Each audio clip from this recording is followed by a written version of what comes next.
अच्छा, ये हमारे पास ट्रैवल एजेंसी का सॉफ्टवेयर बनाया हमने ज़ोहो सीआरएम के अंदर। उसमें सबसे पहले स्टेप के अंदर हमारे पास लीड कैप्चर होगी थ्रू एनी वेबसाइट और एनी मतलब कोई भी प्लेटफॉर्म हो सकता है, जिसके अंदर उसकी ईमेल एंड फ़ोन नंबर आएगा और उसकी बेसिक डिटेल्स आ जाएंगी। जैसे कि मैं भी आपको एडिट करके यहाँ पे दिखाता हूँ, ये इसकी बेसिक डिटेल्स होंगी जो कि वो यूज़र जो फिल करके भेजेगा, इसकी बेस के ऊपर उसकी एक लीड क्रिएट हो जाएगी। अच्छा, फिर हमारा नेक्स्ट स्टेप होगा कि जो लीड है उसको फिर हमने डील के अंदर कन्वर्ट करना है।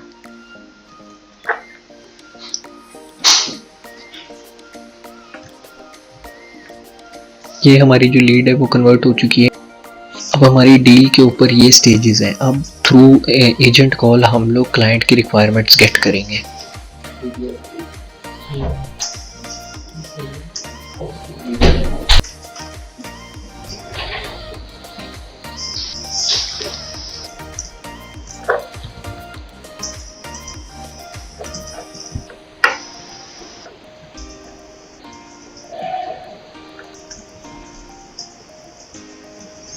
अब हमारी यहाँ से रिक्वायरमेंट्स जो है through call of an agent हमारी रिक्वायरमेंट्स जो है वो गैदर हो गई हैं, जिसके अंदर हमने सारे पैसेंजर्स की इन्फॉर्मेशन और उनके रिलेटेड जो इन्फॉर्मेशन थी वो सारी एंटर कर दी हुई है।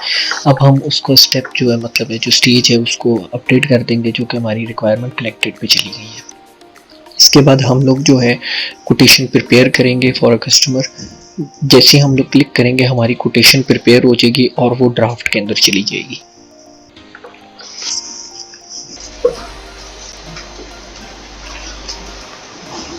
ये हमारी कोटेशन प्रिपेयर हो चुकी हुई है।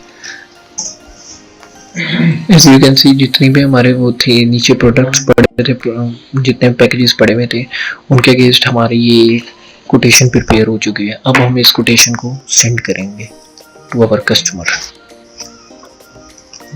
डील्स के थ्रू उसको एक कोटेशन सेंड करेंगे जो हमने प्रिपेयर की है। उसको उसकी ईमेल के ऊपर कोटेशन जो है चली गई है। अब वो कस्टमर रिव्यूइंग के स्टेज के ऊपर है, जिस पे वो देखेगा कि मुझे ये कोटेशन सूटेबल है कि नहीं। अगर उसको सूटेबल नहीं होगी तो वो दोबारा से कोटेशन में आएगा और दोबारा से रिवाइज होगी और उसकी कोटेशन और फिर से उसके पास सेंड होगी। अगर वो कोटेशन एक्सेप्ट करता है तो फिर एक्सेप्ट पे चली जाएगी, और अगर वो रिजेक्ट करेगा तो रिजेक्ट के स्टेज पे चली जाएगी।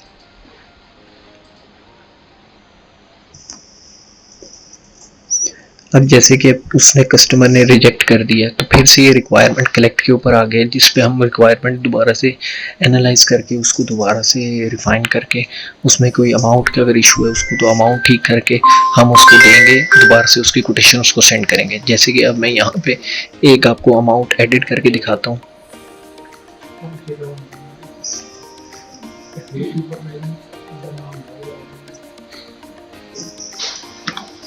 ये मैंने एक अमाउंट एक पैकेज की एडिट करके कर दी है मैंने एडिट। अब जब मैं इसको कोटेशन को दोबारा से प्रिपेयर करूँगा तो एक नई कोटेशन दोबारा से प्रिपेयर होगी और उसको फिर से जब सेंड करेंगे तो एक नई कोटेशन फिर से सेंड होगी।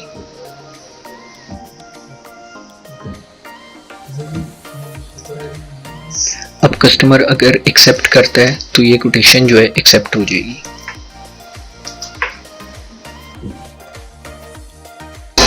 अब जैसे कि हमने प्राइस चेंज किया तो हमारे पास दो कोटेशंस प्रिपेयर हो चुकी हुई हैं।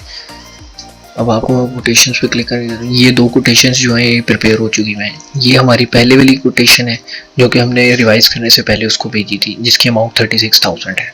अब जब हमने उसको दोबारा प्राइस चेंज करके दी है तो उसकी जो प्राइस है वो 18,000 होगी, जो कि रिवाइज कोटेशन है उसके लिए। अगर अब वो एक्सेप्ट करेगा तो उसकी कोटेशन जो है वो एक्सेप्टेड में चली जाएगी।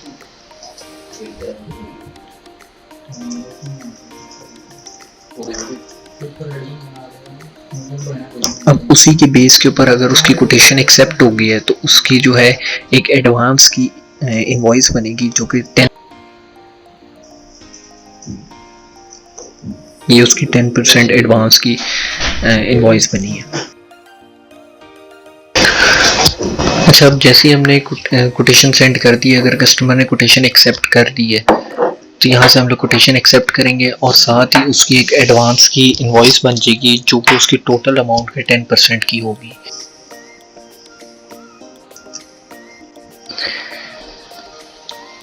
ये इसकी 10% इनवॉइस वाली एडवांस इनवॉइस है।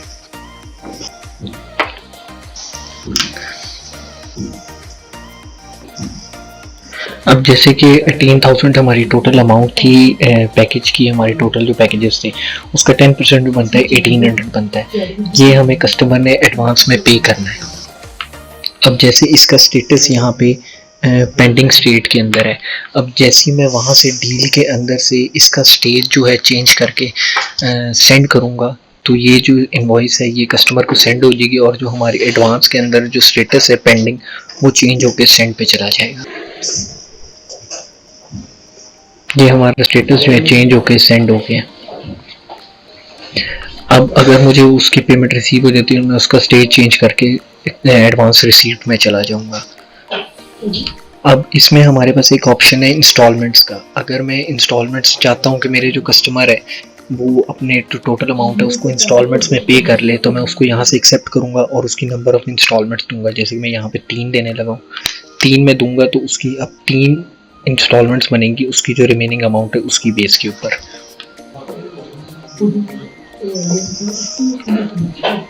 अब उसकी यहाँ पे 4 इनवॉइसेस बन गई हैं, एक उसकी एडवांस की थी और बाकी उसकी जो है 3 और इंस्टॉलमेंट्स की बन गई हैं।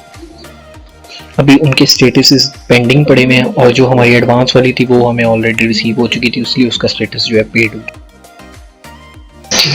अच्छा, अब हमारा नेक्स्ट जो है एक ट्रिप का मॉड्यूल है हमारे पास, जो हमारा कोर मॉड्यूल है जिसके अंदर हमारी ट्रिप के रिलेटेड सारी इन्फॉर्मेशन, कस्टमर के रिलेटेड सारी इन्फॉर्मेशन और उसकी पेमेंट के रिलेटेड सारी इन्फॉर्मेशन जो है हमारे ट्रिप के मॉड्यूल जो मेन कोर मॉड्यूल है उसके अंदर शो होती है। जैसे अब मैं यहाँ पे ट्रिप क्रिएटेड के ऊपर क्लिक करूँगा तो मेरे ट्रिप के मॉड्यूल के अंदर एक नई एंट्री क्रिएट हो जाएगी।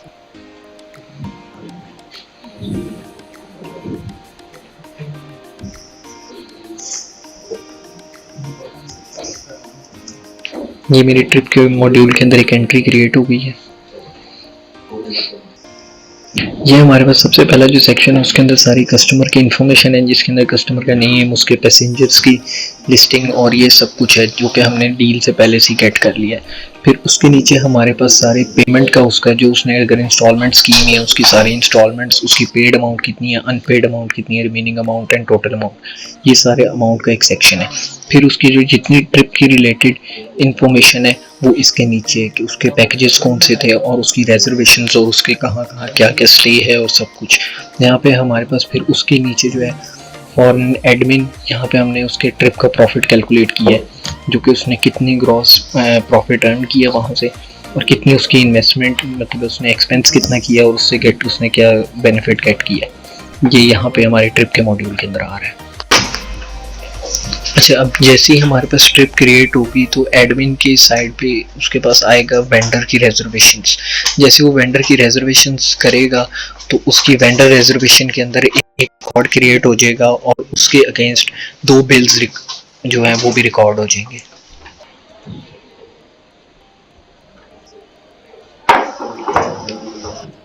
ये हमारी वेंडर रेजर्वेशन में एक रिकॉर्ड क्रिएट हो गया, ये भी एक मॉड्यूल है।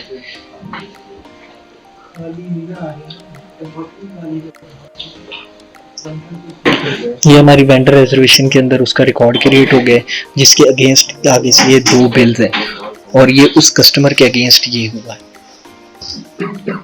ये हमारे प्रोडक्ट्स हैं, ये उसके अंदर जो पैकेजेस थे और ये उसकी वेंडर का नेम, उसकी ईमेल और उसके व्हाट्सएप। जो हमारे 2 बिल्स क्रिएट हुए हैं वो 2 बिल्स ये हैं। ये हमारा बिल है जो कि क्रिएट हुआ है उस वेंडर के अगेंस्ट।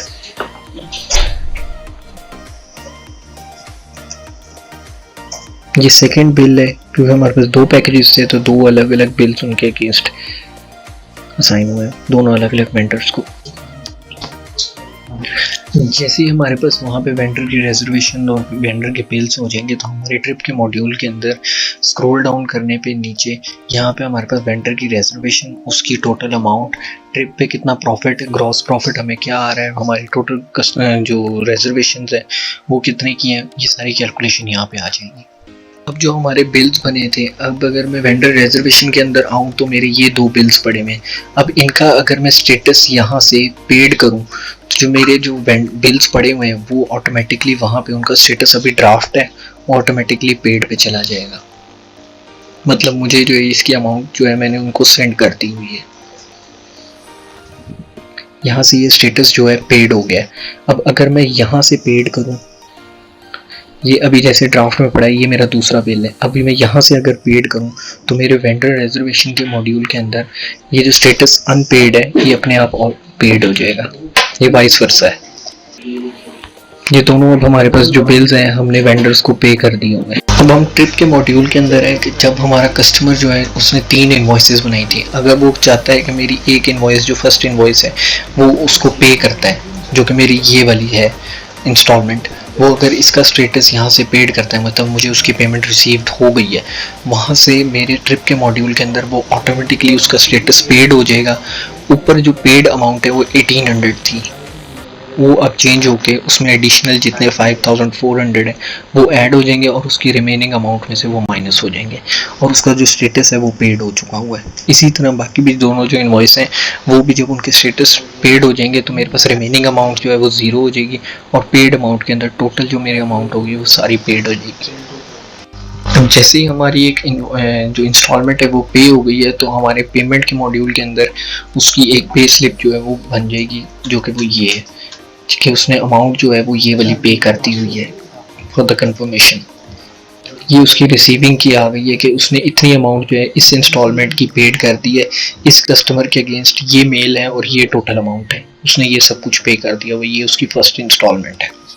अब इसमें एक और सिनेरियो है कि अगर कस्टमर इंस्टॉलमेंट्स पे नहीं जाना चाहता, वो एक ही दफ़ा में सिंगल दफ़ा ही इन्वॉइस पे करना चाहता है, सारी टोटल अमाउंट पे करना चाहता है, तो हम एडवांस की उसके जो 10% अमाउंट है वो उसने पे कर दी है। उसके बाद नीचे जैसे ही हमने इंस्टॉलमेंट्स के क्लिक किया था कि वहाँ पे हमने चेक बॉक्स को टिक किया था, हम उसको कुछ भी चेक बॉक्स को टिक नहीं करेंगे, इसका मतलब है कि उसकी इंस्टॉलमेंट्स कुछ नहीं बनेगी। जैसे हम उसकी ट्रिप की मॉड्यूल को क्रिएट करेंगे, जैसे उसकी एक ट्रिप क्रिएट होगी उसकी एक इनवॉइस जनरेट होगी जो कि उसकी रिमेनिंग जितनी अमाउंट होगी 10% के अलावा जितनी रिमेनिंग अमाउंट है वो उसकी इनवॉइस होगी और वो जैसे ही उसको पे करेगा उसकी सारी amount at a single click पे हो जाएगी। ये उसकी एक ही इनवॉइस पे हुई, एक ही इनवॉइस बनी है जो कि इस वक्त पेंडिंग स्टेज के अंदर है। ये उसकी सिंगल इनवॉइस है जो कि विदाउट इंस्टॉलमेंट्स है, जो कि 32,400 की बनी है।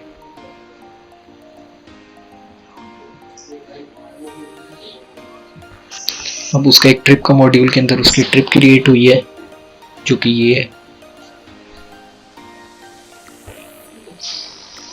और ट्रिप के अंदर भी ऊपर कस्टमर का वैसे ही बिल्कुल सेम कस्टमर की information related to all their passengers and all.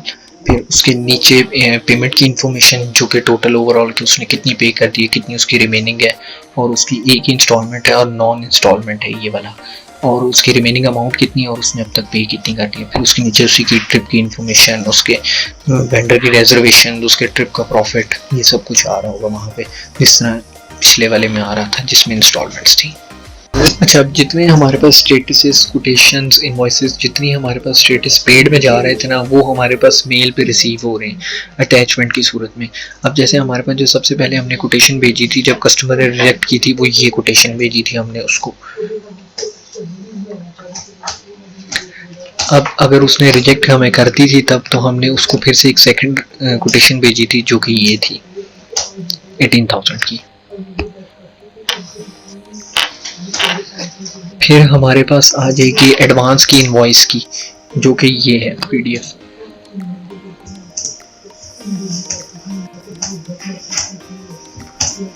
फिर हमने जैसे ही उसको एक ट्रैवल के लिए हमने जैसे उसका ट्रिप क्रिएट किया था तो हमारे पास ये बनी थी ट्रैवल के लिए जो हमने उसको भेजी थी। इसमें उसके सारे कस्टमर्स के नेम, पैसेंजर नेम्स, इंस्टॉलमेंट्स की इंफॉर्मेशन, ट्रिप की इंफॉर्मेशन, ये सारी इसके अंदर है और उसकी कितनी इंस्टॉलमेंट्स और कब क्या क्या उसने पे किया और क्या उसका रहता है। फिर ये उसकी इंस्टॉलमेंट्स जैसी पे हुई थी, कोई भी 3 इंस्टॉलमेंट्स थी, जैसी इंस्टॉलमेंट पे हुई है तो उसको फिर से ईमेल आई है कि आपने ये वाली इंस्टॉलमेंट्स पे कर दी हैं, ये वाली आपकी रहती हैं और ये अमाउंट पेंडिंग है और ये अमाउंट आपने पे कर दी हुई है। तो अगर कस्टमर बाई चांस ईमेल पर पीडीएफ नहीं रिसीव करता तो हम उसकी पीडीएफ कोटेशन मॉड्यूल में पीडीएफ के बटन पर क्लिक करके हम जनरेट कर सकते हैं और ईमेल और पीडीएफ जो उनसे इसकी वो अटैचमेंट में ऐड हो जाएगी।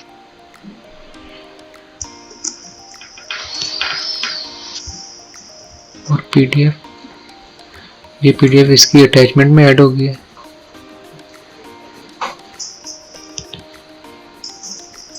फिर हम आगे कस्टमर को व्हाट्सएप पे सेंड कर सकते हैं। हमारी PDF क्रिएट होगी और ये हमारी अटैचमेंट में ऐड होगी। फिर हम यहाँ से इसको हम डाउनलोड करके आगे हम कस्टमर के व्हाट्सएप पे सेंड कर सकते हैं।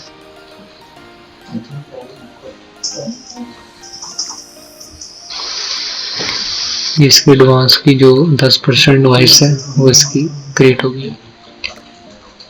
और इसी तरह उसका जो ट्रिप की जो समरी होगी उसको भी हम PDF में हम क्रिएट कर सकते हैं, उसकी अटैचमेंट में आ जाएगी।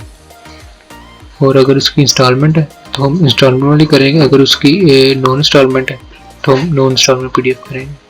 अगर उसकी इंस्टॉलमेंट है तो इंस्टॉलमेंट की PDF उसकी अटैचमेंट में आ जाएगी।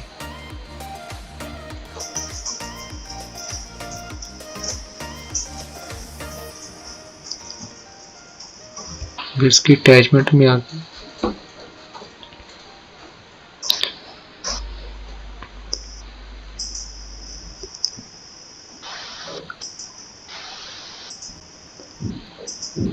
इस PDF में उसकी सारी जो डिटेल होगी अब तक की वो सारी इसमें शो हो रही होगी।